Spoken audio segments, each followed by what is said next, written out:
A mente incondicionada. O segredo básico da mente é que há apenas uma mente, e essa mente é a do ser individual, a sua e a minha. As implicações dessa afirmação profunda nunca foram totalmente compreendidas. O mundo, em sua quase totalidade, não sabe disso, embora tenha sido conhecido pelos metafísicos de todas as escolas.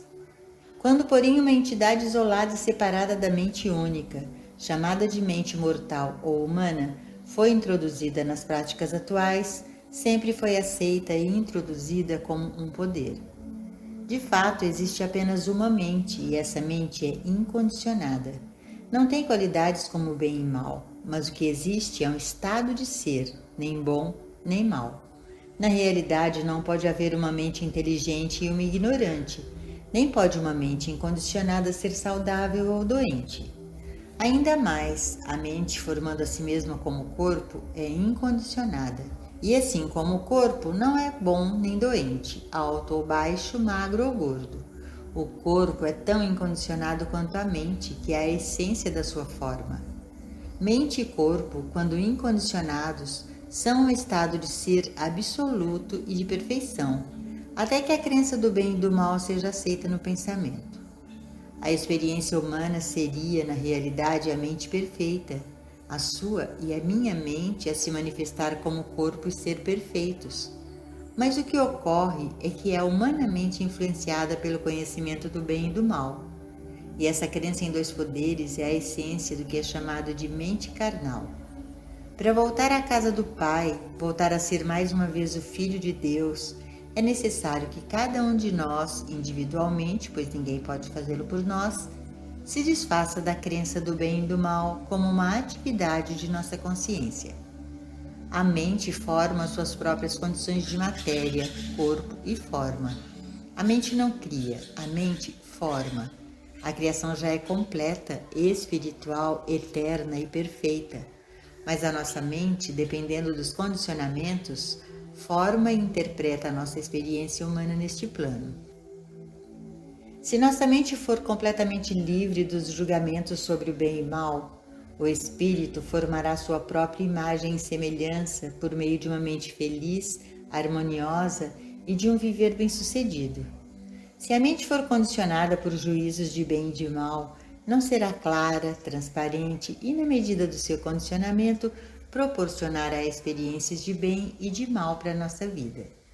A mente, quando livre de teorias, superstições, crenças e falsos conceitos, governa a forma material harmoniosa e eternamente. Se não tivermos falsos conceitos sobre o que quer que seja neste mundo, isto é, julgamentos das coisas como boas ou más, logo descobriremos que nossa mente traz para nós todas as formas, maravilhosas em sua complexidade, beleza e abundância. Só na medida em que abandonamos o julgamento de bem e mal, doente ou sadio, a mente nos apresentará tais formas para nossa aceitação. Quando a mente recebe a luz da sabedoria espiritual, as aparências se aproximam da forma pura da mente. Quando a alma governa a forma e a atividade espiritual da mente, livre da hipnose, ou seja, da crença no bem e no mal, esta recebe a plena luz da alma. A mente, imbuída da verdade espiritual, é a lei da renovação, da regeneração, da restauração e da ressurreição. A sua e a minha mentes, imbuídas da verdade, são a mente daqueles que vêm até nós e daqueles que são aceitos pela nossa consciência. Nossas mentes, impregnadas de verdade, são a mente do ser individual. Todo aquele que tenha sempre sido instrumento de cura espiritual sabe que isso é verdade e que sua mente individual, quando imbuída da verdade, torna-se a lei da renovação, da regeneração ou reforma, expressa como cura física, mental, moral ou financeira dos que de nós se aproximam. Quando as pessoas atribuladas nos trazem seus problemas, se formos capazes de ver a pessoa ou condição como não sendo nem boa e nem má, doente ou sadia, rica ou pobre, isto é, vê-la sem julgamento, não mais teremos a mente carnal, mas estaremos na plena posse da mente que estava em Jesus Cristo.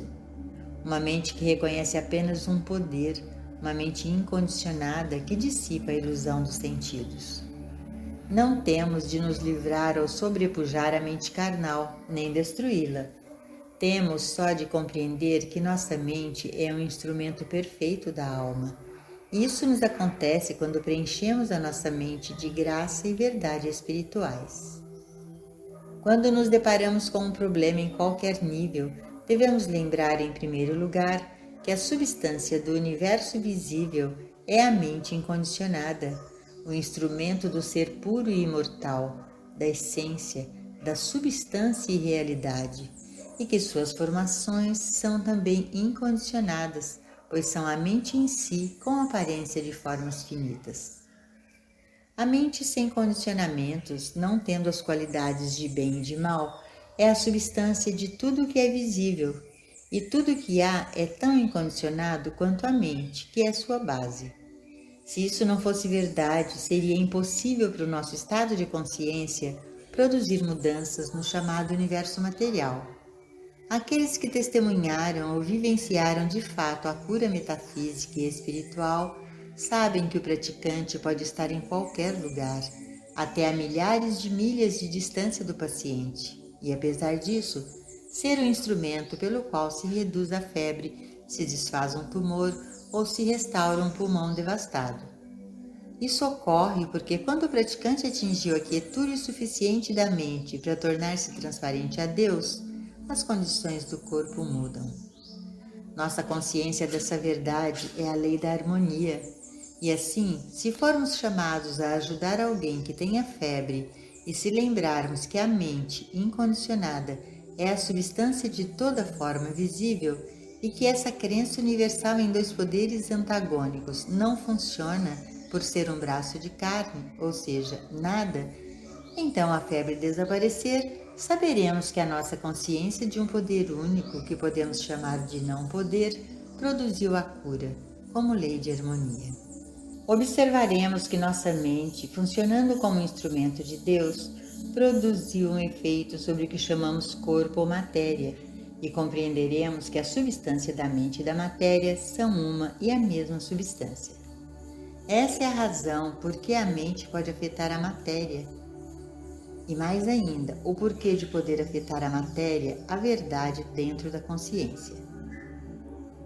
A mente por si mesma é incondicionada, mas a raça humana aceitou a crença do bem e do mal e produziu efeitos bons tomando o bem dentro de sua mente e efeitos ruins assumindo o mal dentro de si. A mente incondicionada, eterna e infinita é a substância do ser, do corpo, dos negócios, da política, do governo, da indústria, das finanças, da arte e da literatura. Essa mente e suas formações não são nem boas nem más, são o ser eterno e incondicionado, e aquilo a que nós assistimos é uma condição ou circunstância errônea, não da mente ou de suas formações, mas da crença universal do bem e do mal, que é o chamado diabo ou mente carnal. Contudo, não existe de fato tal coisa que chamamos de mente carnal, porque só há uma mente e que é incondicionada. Não é mortal, não é humana, não pode ser nomeada, descrita ou analisada.